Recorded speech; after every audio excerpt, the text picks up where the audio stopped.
Dear students, आज हम लोग बुद्धिलब्धि, जिसे अंग्रेज़ी में इंटेलिजेंस क्वोटिएंट या आईक्यू कहा जाता है, इसी के बारे में अध्ययन करेंगे।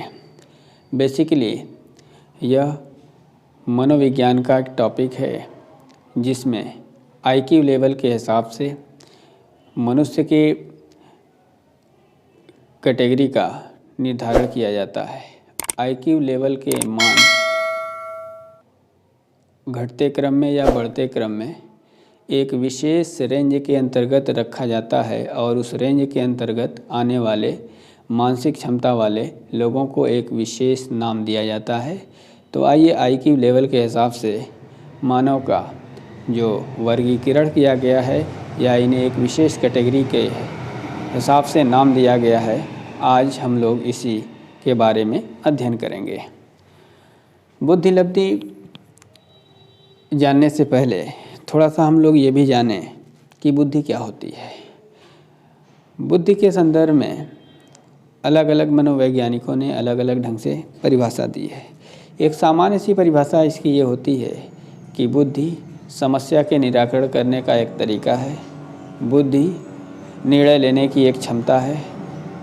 सही क्या है, गलत क्या है, इसमें अंतर स्पष्ट करने की एक क्षमता या योग्यता है। किसी समस्या का सही दिशा में निराकरण करना ही बुद्धि कहलाता है।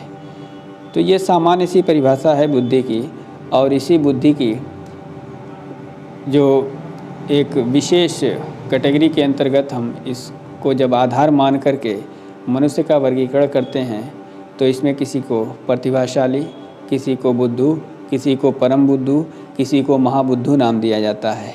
आइए देखा जाए कि आईक्यू लेवल के हिसाब से किस तरह से मनुष्य को वर्गीकृत किया गया है। सबसे पहला है यहाँ पर प्रतिभाशाली, अर्थात प्रतिभाशाली हम उनको कहेंगे जिनके आईक्यू लेवल का मान 140 से लेकर के 200 के बीच होगा। दूसरा है प्रखर बुद्धि। प्रखर बुद्धि उसको कहेंगे जिसके आईक्यू लेवल का मान 120 से लेकर के 140 तक होगा। तीसरा है आपका उत्कृष्ट बुद्धि। इसका जो आईक्यू लेवल का मान होता है 110 से लेकर के 120 तक। अगला होता है सामान्य बुद्धि, यह है आपका 90 से लेकर के 110 तक। अगला है मंद बुद्धि। इसके आईक्यू का जो मान होता है वो 80 से लेकर के 90 के बीच होता है। अगला है आपका निर्बल बुद्धि। इनके आईक्यू लेवल का जो मान होता है वो 70 से लेकर के 80 तक होता है। इसी तरह से अगला है हमारा मूर्ख। ये जो है ऐसे मनुष्य होते हैं जिनका आईक्यू लेवल 50 से लेकर के 60 के बीच होता है।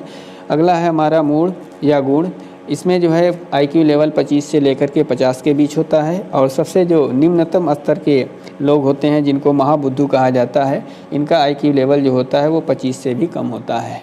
तो आज के इस वीडियो में हम लोगों ने आईक्यू लेवल के हिसाब से मनुष्यों का वर्गीकरण या कैटेगराइजेशन जो किया गया था, इसके बारे में अध्ययन किए। आशा है आपको ये वीडियो पसंद आई होगी। अगर यदि कोई डाउट है तो इसे कमेंट बॉक्स में ज़रूर कमेंट करें। मिलते हैं फिर नेक्स्ट वीडियो में, तब तक के लिए बाय।